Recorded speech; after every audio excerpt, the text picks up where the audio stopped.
Hay un himno en nuestros himnarios que yo sé personalmente que es el favorito de muchos hermanos de la iglesia y cantamos a menudo aquí, que expresa con mucha precisión el sentimiento de todo aquel que aprecia la palabra de Dios en su justo valor. Me refiero específicamente al himno 228, cuán firme cimiento.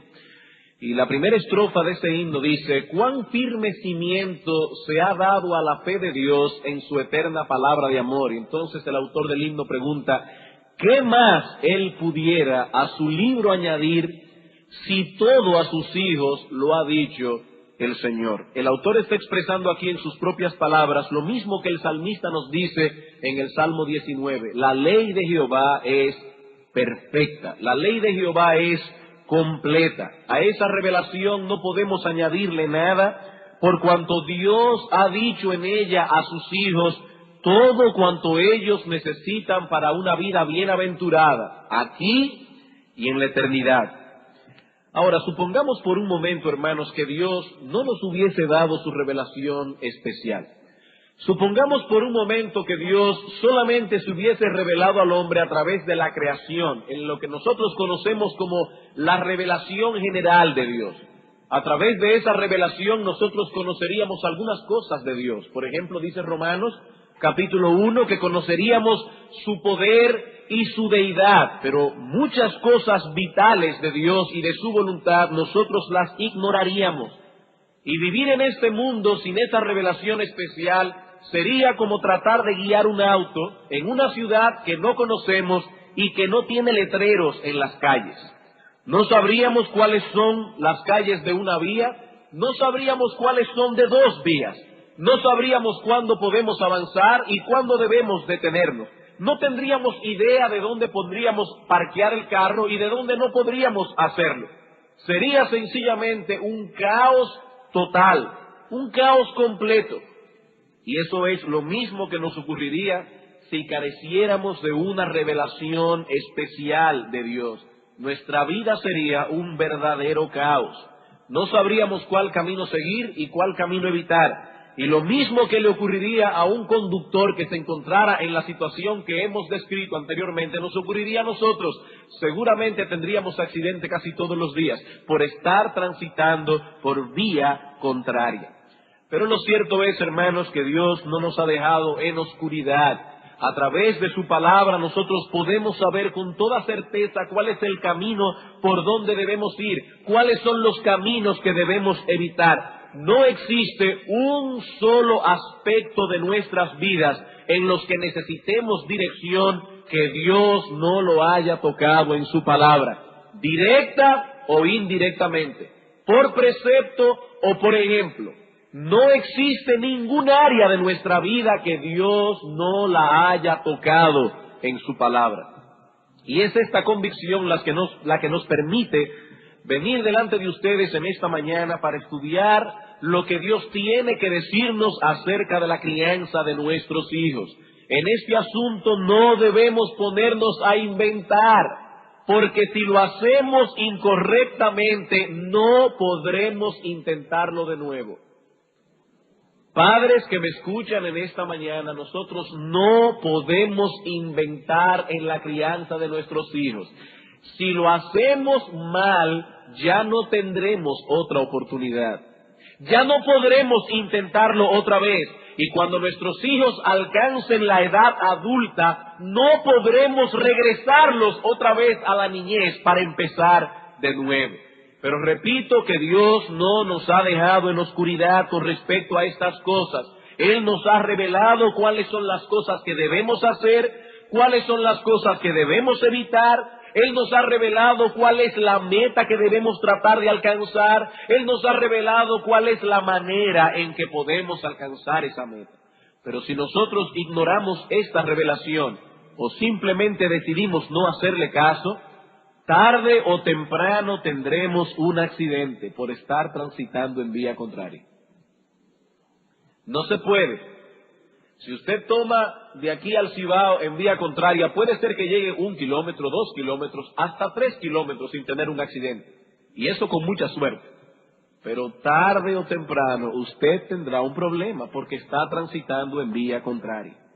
Así que si de veras amamos a nuestros hijos, debemos detenernos a considerar lo que la Escritura tiene que decirnos acerca de cómo podemos moldear el carácter de ellos conforme a la voluntad de Dios.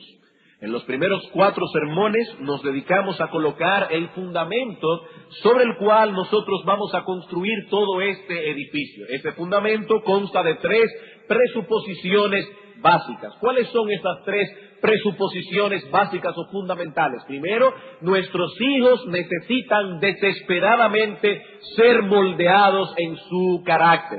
En ellos mora el pecado y si no nos dedicamos a moldear el carácter, tenderán naturalmente hacia lo malo, no hacia la virtud. En segundo lugar, veíamos que es nuestra responsabilidad como padres moldear el carácter de nuestros hijos. Y en tercer lugar, que en esa tarea nuestro ejemplo como padres es vital. Nuestro ejemplo delante de nuestros hijos nos ayudará a establecer los principios que estamos enseñando o los destruirá. Esas son las 3 presuposiciones fundamentales sobre los cuales estamos basándonos en estos sermones. El resto de esta serie nosotros la hemos dividido en 3 grandes bloques, 3 temas básicos. Eso es todo lo que vamos a ver de ahora en adelante. En primer lugar, veremos cuál es la meta que debemos tratar de alcanzar. En segundo lugar, veremos cuál es el método que debemos usar para alcanzar esa meta. En tercer lugar, veremos cuál es la manera en que debemos hacerlo. 3 bloques, hermanos, con 3 palabras básicas: meta, método y manera. Actualmente nos encontramos en el primer bloque de apartamentos de nuestro edificio, la meta. ¿Cuál es la meta que debemos tratar de alcanzar en la crianza de nuestros hijos? Hermanos, recuerden que si no tenemos una meta clara, una meta claramente establecida acerca de lo que queremos lograr con nuestros hijos, ¿a dónde llegaremos? A ningún lado. No llegaremos a ningún lado. El que sale hacia ninguna parte puede caminar con paso firme y decidido, pero al final llegará a ninguna parte. Tenemos que tener metas claras establecidas en nuestras mentes. ¿Qué es lo que nosotros queremos lograr con nuestros hijos? ¿Hacia dónde queremos llevarlos? Y en nuestro estudio anterior dijimos que nuestra meta más amplia, la más general de todas, es la de lograr que cada uno de nuestros hijos llegue a ser un buen ciudadano de 2 reinos. ¿Cuál es la meta general que debemos tratar de lograr? Que cada uno de nuestros hijos llegue a ser un buen ciudadano de 2 reinos. Por un lado, él debe llegar a ser un buen ciudadano de la nación en que les ha tocado vivir. En segundo lugar, debe ser un buen ciudadano del reino de Dios. Esa es la meta general que debemos tratar de alcanzar, y para lograr esto es imprescindible que nos dediquemos a moldear el carácter de ellos. No se puede ser un buen ciudadano de ninguno de los 2 reinos si no tenemos un buen corazón y si no tenemos un buen carácter. El domingo pasado dijimos que para lograr esto, lo primero que debíamos hacer era ayudar a nuestros hijos a colocar su yo en su justo lugar. Lo primero que debíamos tratar de hacer era cultivar en nuestros hijos un saludable entendimiento de sí mismos. ¿Y qué incluye este saludable entendimiento de sí mismos? 3 cosas. Ellos necesitan poseer una imagen correcta de sí mismos. En segundo lugar, necesitan tener una correcta evaluación de sí mismos. Y en tercer lugar, ellos necesitan la capacidad de expresarse apropiadamente como varones y como hembras. Nosotros tenemos hijos e hijas, y debemos ayudar a nuestros hijos a expresar su masculinidad, debemos ayudar a nuestras hijas a expresar apropiadamente su femineidad. En el estudio de hoy pasaremos a considerar otro aspecto. Si queremos que nuestros hijos sean buenos ciudadanos de esos 2 reinos, no solamente debemos tratar de que ellos coloquen el yo en su justo lugar, sino que también debemos tratar de cultivar en ellos un carácter piadoso. Debemos trabajar, debemos esforzarnos por cultivar en ellos un carácter piadoso en la vida de cada uno de ellos. ¿Y eso qué significa en un sentido práctico? que debemos ayudar a nuestros hijos a cultivar el dominio propio, que debemos ayudarles a cultivar la honestidad, que debemos ayudarlos a ser hombres y mujeres íntegros de corazón, que debemos ayudarlos a cultivar la pureza, que debemos ayudarles a cultivar la honestidad, la diligencia, etcétera. Son esas cosas que nosotros debemos tratar de alcanzar en cada uno de nuestros hijos. Esa es la meta específica hacia la cual debemos dirigirnos. Y lo que vamos a hacer en este día, completo, tanto en la mañana como en la tarde, es enfocar la base de esa vida piadosa. Los próximos domingos vamos a comenzar a ver cómo se cultiva el dominio propio en nuestros hijos, cómo se cultiva la pureza, la diligencia, etcétera. Pero no podemos comenzar a tocar el fruto si no nos vamos a la raíz. Alguien ilustraba esto con la figura de un árbol.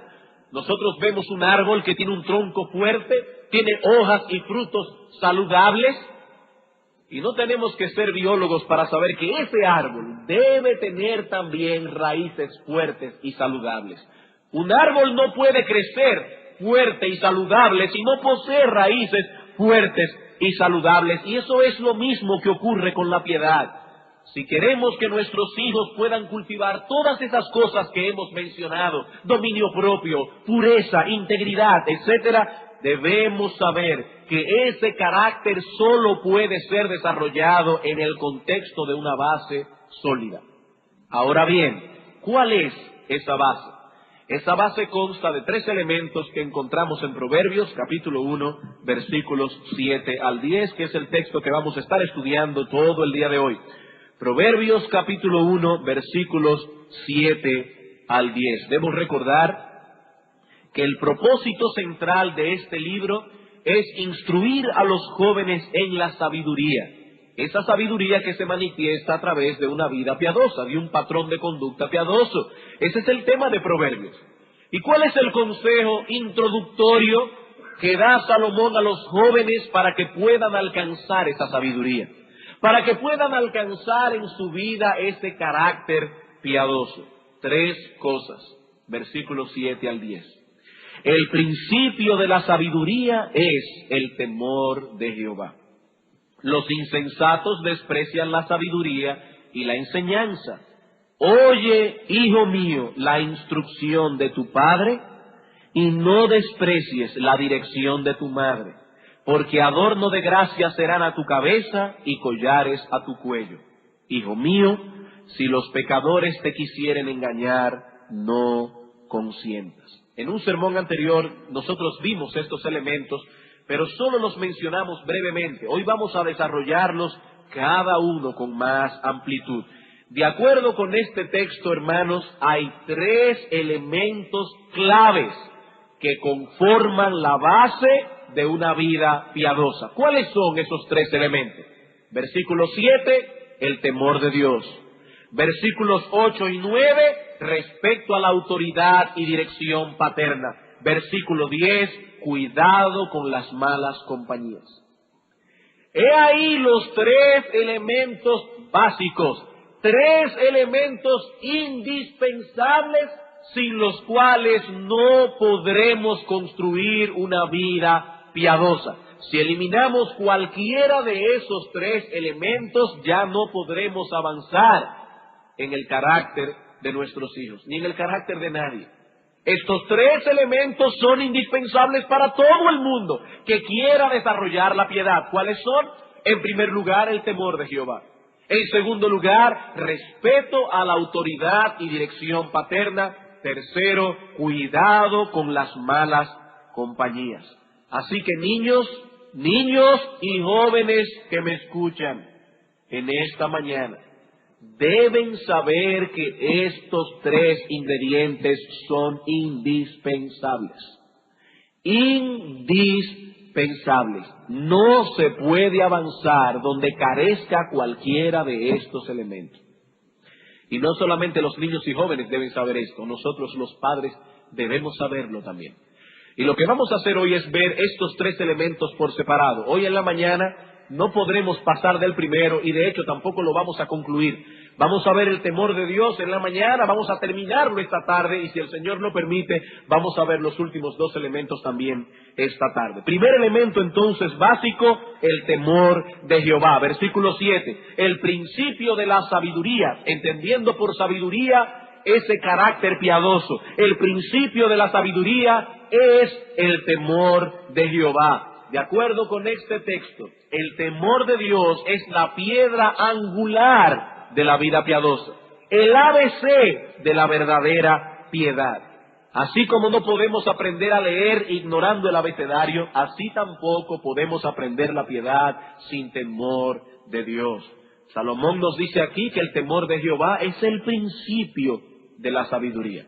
Todo lo que cosecharemos aparte de ese temor es insensatez y necedad. Por eso el versículo termina diciendo, los insensatos desprecian la sabiduría y la enseñanza. Es decir, los insensatos desprecian el temor a Dios. No ponen atención cuando se habla de estas cosas.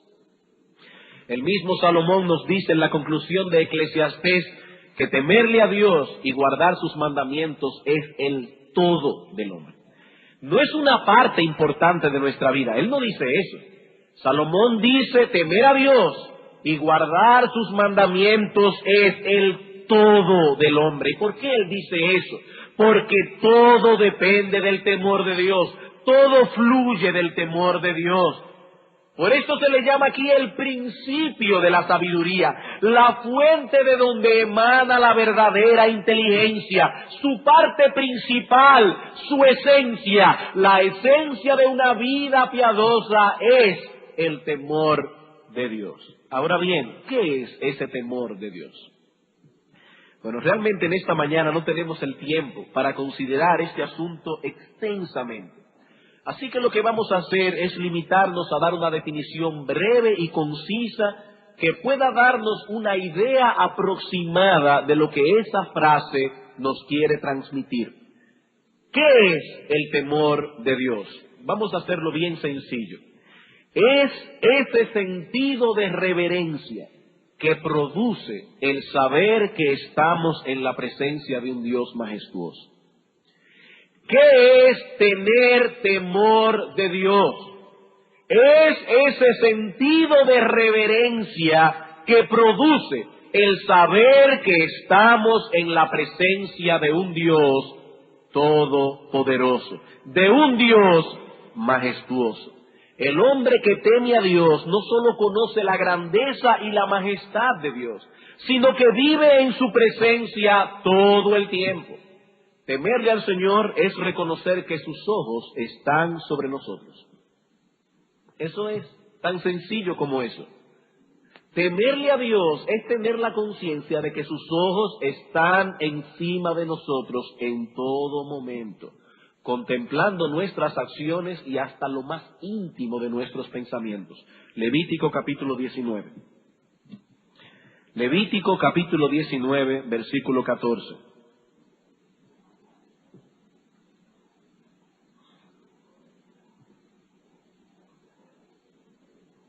No maldecirás al sordo y delante del ciego no pondrás tropiezo, sino que tendrás temor de tu Dios.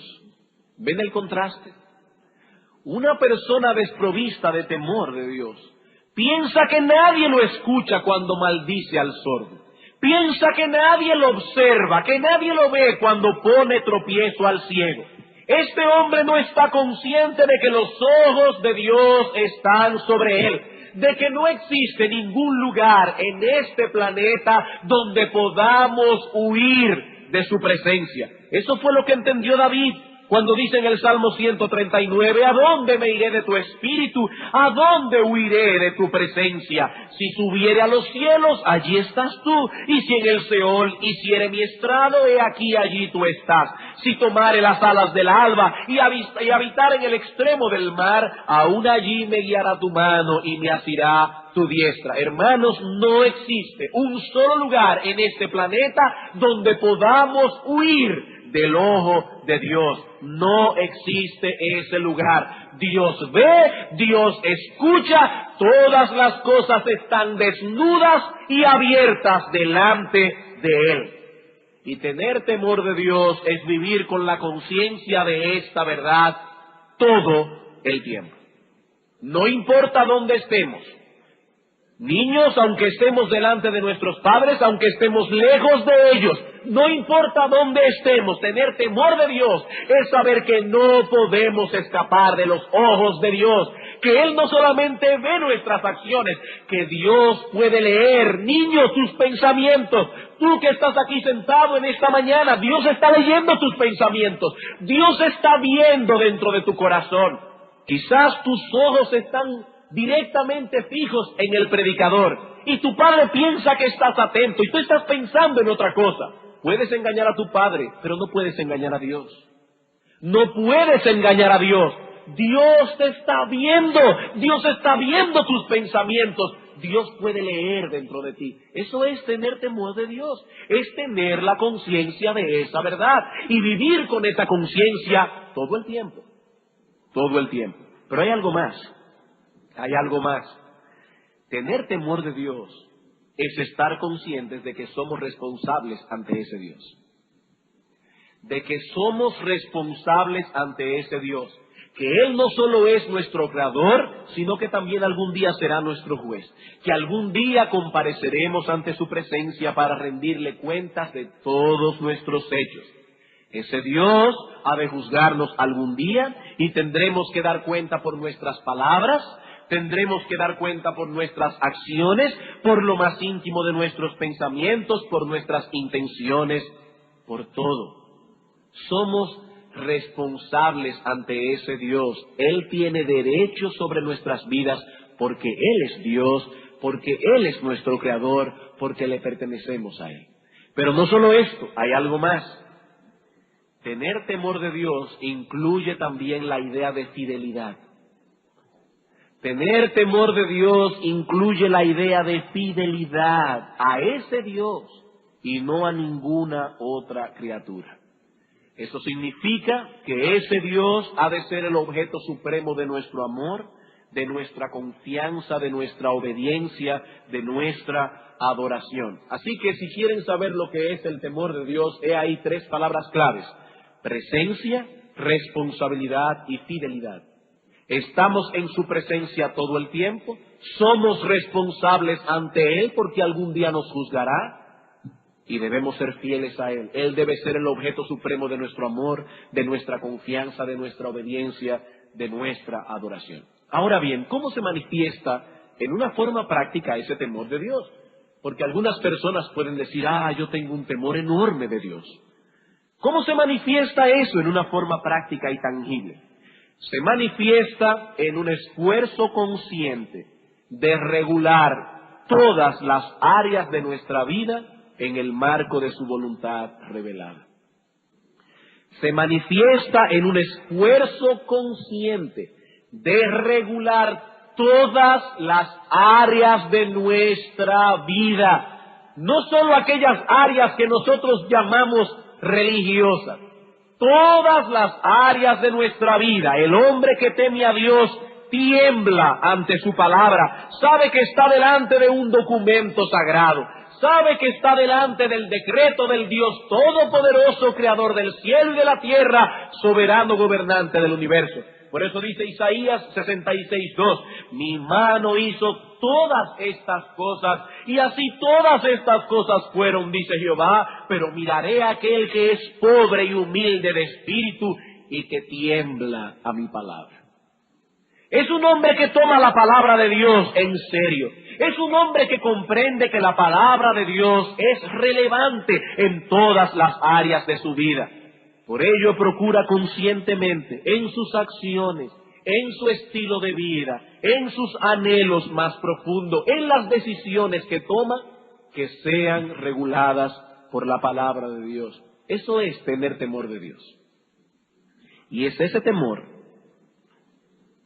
la base de la verdadera piedad. Aparte de ese temor es imposible que podamos desarrollar un carácter piadoso. Dice Salomón, ese temor de Dios es el principio de la sabiduría, la esencia misma de la piedad. El hombre que teme a Dios vive en su presencia y su más ferviente anhelo es que la palabra de Dios regule todos los aspectos de su vida, todos los días de su existencia. Este hombre procura glorificar a Dios, como dice Pablo en 1 Corintios, hasta en el comer y en el beber. Si pues coméis o bebéis o hacéis cualquier otra cosa, hacedlo todo para la gloria de Dios. Vamos a ver un ejemplo de esto en la vida de Nehemías. Nehemías capítulo 5. Nehemías capítulo 5, versículo 15. Cuando Nehemías llegó a Jerusalén se encontró con una situación deplorable. Los primeros gobernantes que había tenido el pueblo se habían enseñoreado de la nación. Y dice él ahora en el versículo 15, pero los primeros gobernadores que fueron antes de mí abrumaron al pueblo y tomaron de ellos por el pan y por el vino más de 40 siclos de plata, y aún sus criados se enseñoreaban del pueblo. Pero yo no hice así a causa del temor de Dios. Yo no hice así a causa del temor de Dios. Un hombre, una mujer que teme a Dios es distinto a los demás. Él no toma decisiones como las otras personas toman decisiones. Él no anhela lo que las otras personas anhelan. Este hombre no trata a su esposa como los otros hombres tratan a su esposa.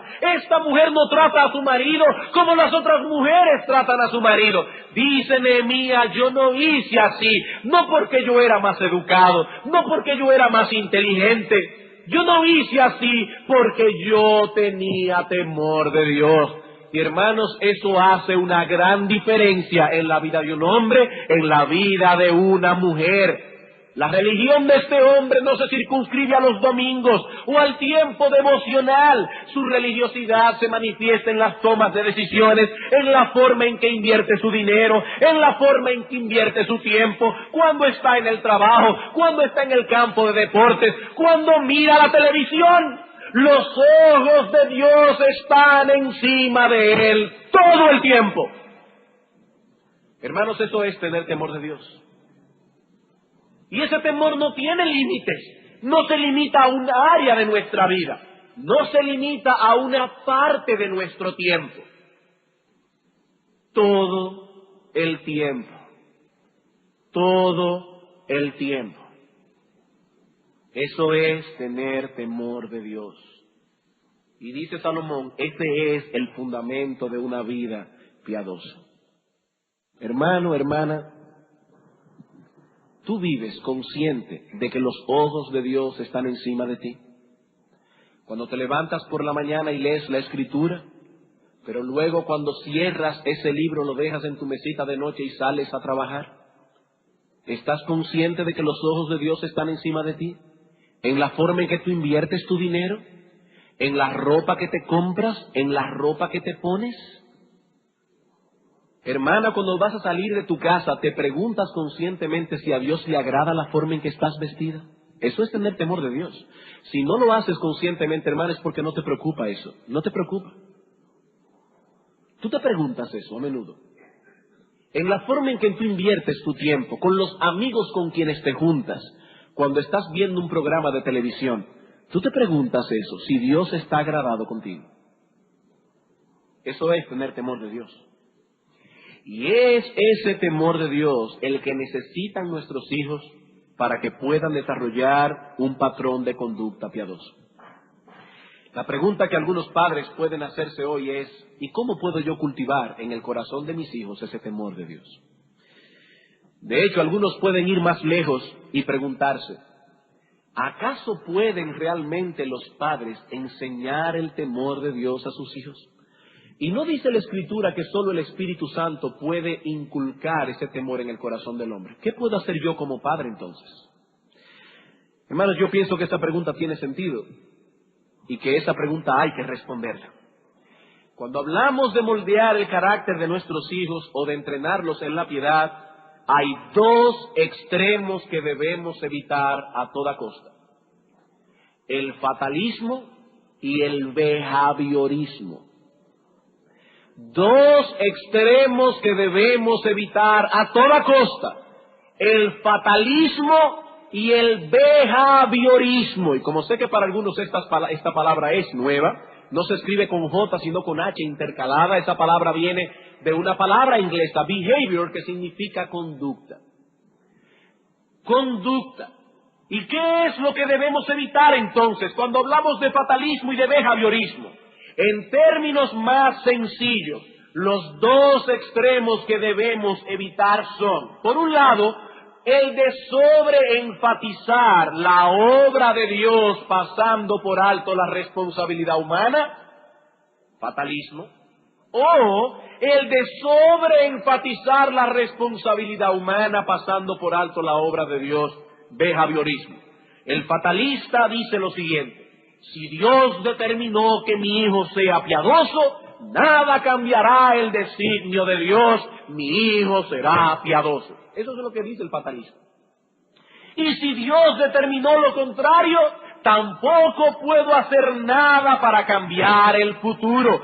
Ya todo está decretado y nosotros no podemos hacer nada para cambiar el decreto de Dios.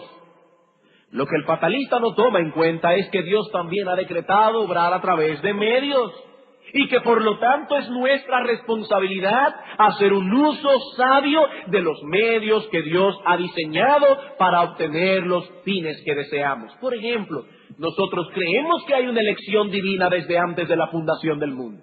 Nosotros creemos que Dios ha predestinado a los que se van a salvar. Pero nosotros creemos también que Dios ha decretado salvar a los creyentes por la locura de la predicación. Y si no hacemos uso de esos medios, no podemos esperar la salvación de los incrédulos. Dios decreta el fin, pero Dios también decreta los medios. Y esa es la tensión que el fatalista no entiende. Y ciertamente es una tensión que creo que solo podremos descifrar en el cielo. Pero es una tensión que se encuentra en la palabra de Dios. Pero por el otro lado tenemos al behaviorista.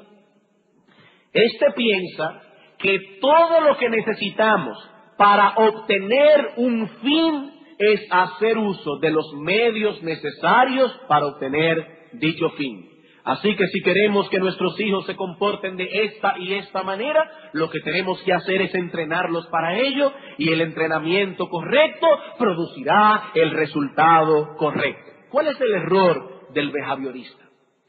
El error de este hombre es que saca a Dios de su esquema, primero.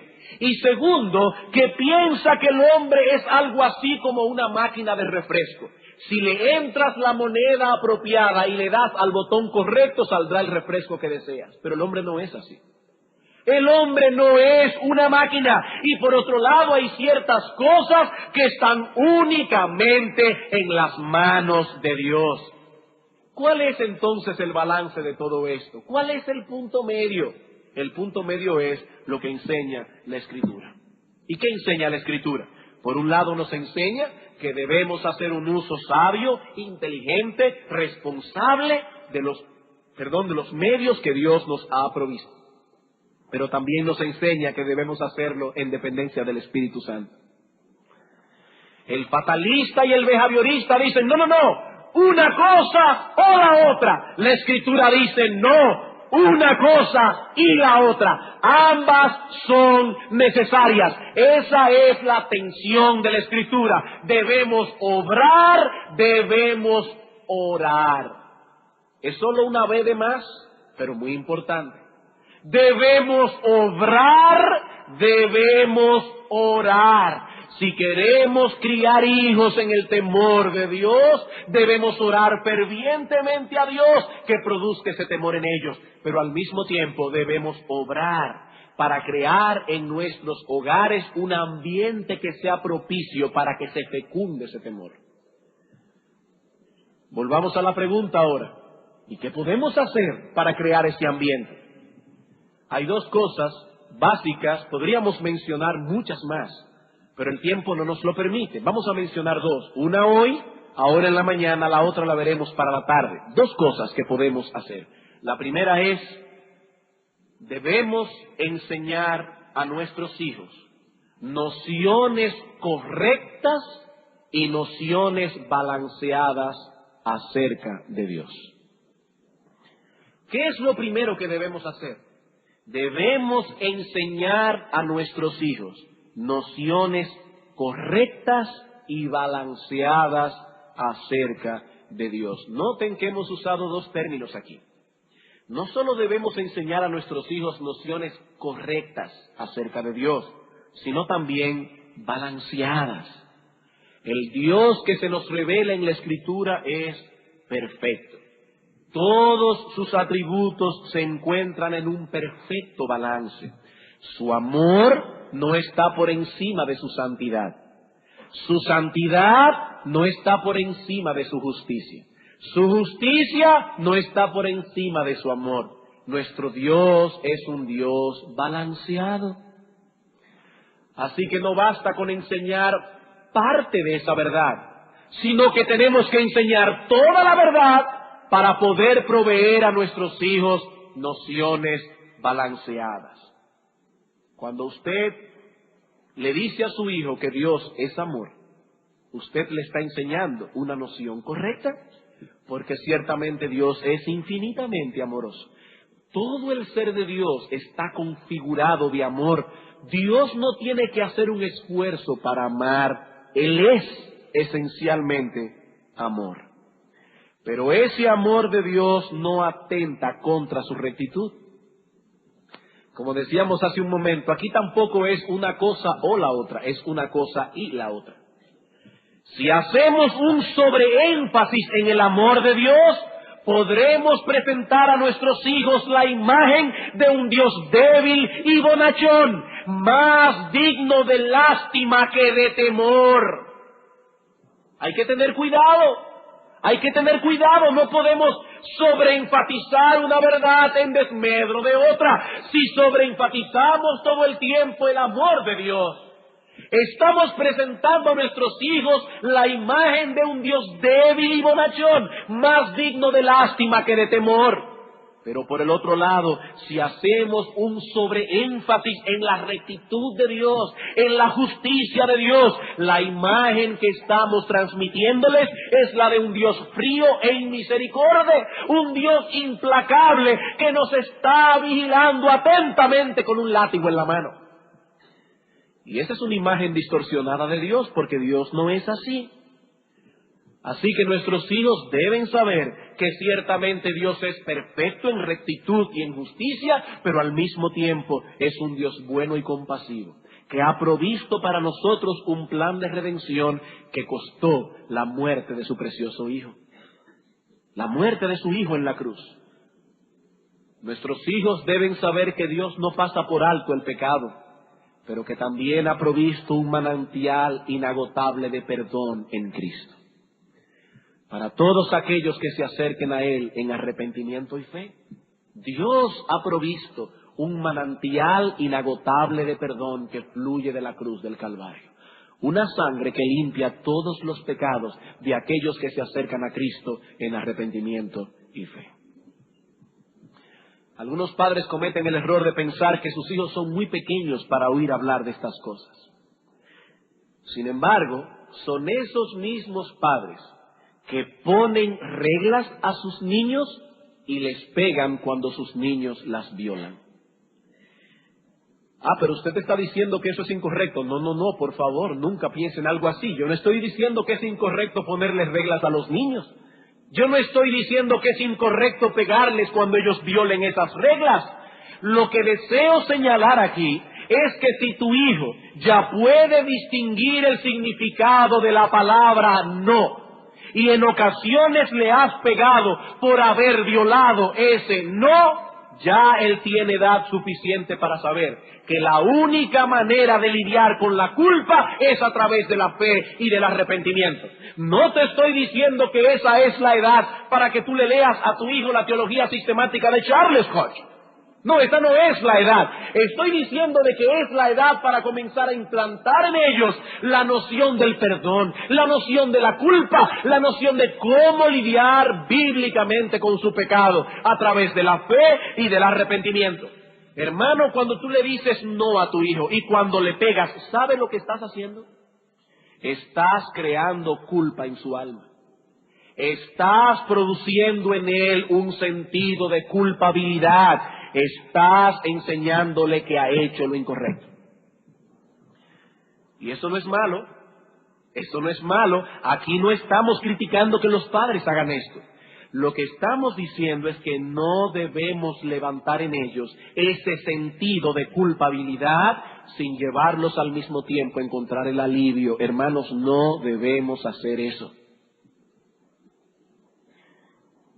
Y el único remedio que Dios ha provisto para el alma atormentada es el que fluye de la cruz del Calvario. Hermanos, es necesario que enseñemos estas cosas a nuestros niños, cada cual, por supuesto, en el nivel de madurez en que está, pero debemos enseñárselas. Ellos deben saber que cuando se airaron con su hermanito, le hablaron con aspereza y hasta llegaron a golpear a su hermanito. Ellos deben saber que han pecado contra su hermano, pero que también han pecado contra Dios. Ellos deben saber que necesitan una doble reconciliación, vertical y horizontal. ¿Qué debe hacer la madre en ese caso? Tomamos al niño aparte, conversamos con él hasta que comprenda lo que ha hecho mal. Mi amor, ¿qué fue lo que tú hiciste mal? De paso, nunca le pregunten a un niño por qué lo hiciste. Esa no es la pregunta. A los niños no se le pregunta por qué, porque le estás dando lugar para que se justifiquen. La pregunta es ¿qué? ¿Qué fue lo que hiciste? Le hablé mal a mi hermanito. ¿Y qué más? Lo golpeé. ¿Estuvo eso bien hecho? No, no estuvo bien hecho. ¿Qué debe hacer papi entonces? Pegarme. Entonces usted toma al niño, lo castiga físicamente y lo deja tranquilo un rato. Lo deja tranquilo un rato para que él reflexione. Recuerde que usted le acaba de pegar una pela, su corazón está agitado. Permita que él se tranquilice por un momento. Y luego que haya pasado un rato, vuelva a conversar con él. Y entonces dígale, mi amor, tú tienes ahora que pedirle perdón a Dios y debes pedirle perdón a tu hermano. No se lo pida de una vez porque su corazón está agitado. Y ayude a su hijo a orar para que pida perdón a Dios. Y luego lo lleva delante de su hermano para que le pida perdón. Ah, pero si mi niño hace eso, significa que ya él es creyente. No, yo no estoy diciendo eso. Yo no estoy diciendo eso. No podemos saber si él es creyente o no. Tenemos que dejar que el tiempo pase y el tiempo nos dirá si es creyente o no. Pero estamos preparando a ese niño para aprender a lidiar correctamente con su pecado. Sea creyente o no, él ha ofendido a Dios y por lo tanto debe pedirle perdón a Dios. Dios manda a todos los hombres en todo lugar que se arrepientan. El asunto aquí no es si es creyente o no es creyente. Es que él ha violentado el ser de Dios y debe pedirle perdón. Debe aprender a lidiar con su problema verticalmente y horizontalmente. Cuando la madre hace eso, ese niño ha sentido el peso de su culpabilidad ante Dios y ante los hombres, pero al mismo tiempo encontró alivio en ambas relaciones, la vertical y la horizontal. Alguien ha dicho muy acertadamente, es cruel, escuchen esto, padres, es cruel golpear el alma de un niño con acusaciones, golpear su cuerpo con la vara sin darle ninguna directriz bíblica para encontrar alivio. Eso es cruel.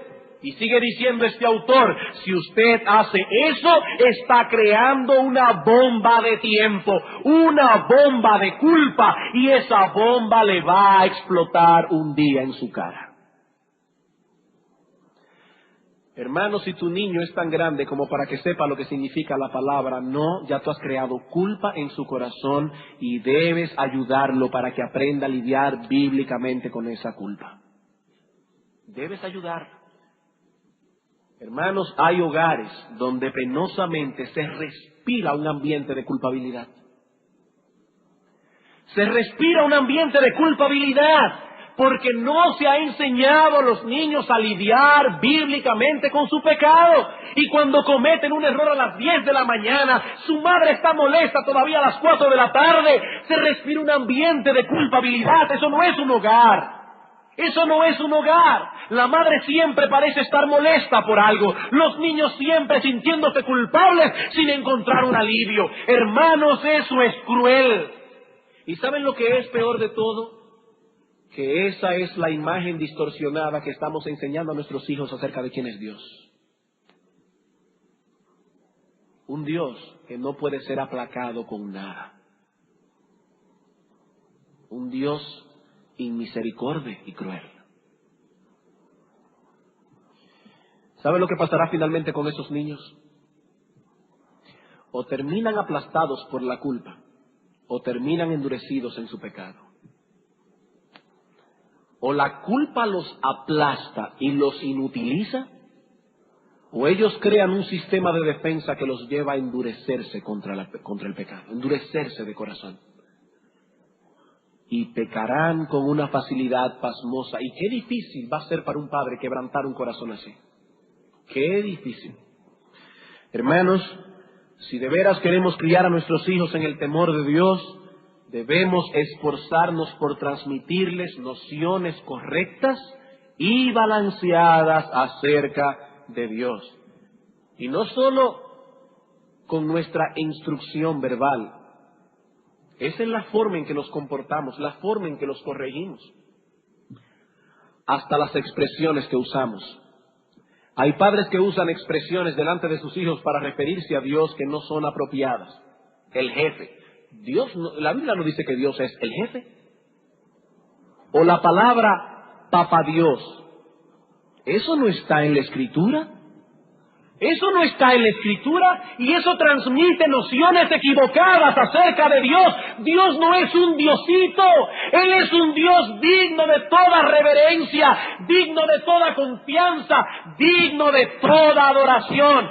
Y nosotros debemos tratar por todos los medios posibles de transmitir nociones correctas y balanceadas a nuestros hijos. Y esas expresiones no transmiten nociones correctas, no transmiten nociones balanceadas y debemos eliminarlas de nuestro vocabulario.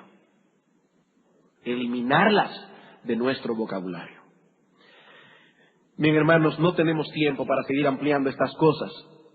Así que continuaremos esta tarde tratando con el resto de este material, pero no olviden cuál es la idea que estamos tratando de transmitir. Debemos entrenar a nuestros hijos en la piedad y para ello hay 3 elementos indispensables. ¿Cuáles son? Temor de Dios, respeto a la autoridad y dirección paterna, cuidado con las malas compañías. Esta tarde continuaremos todavía algo que nos falta del primero de estos aspectos y si el Señor lo permite terminaremos con los otros 2. Vamos a tener un momento de oración.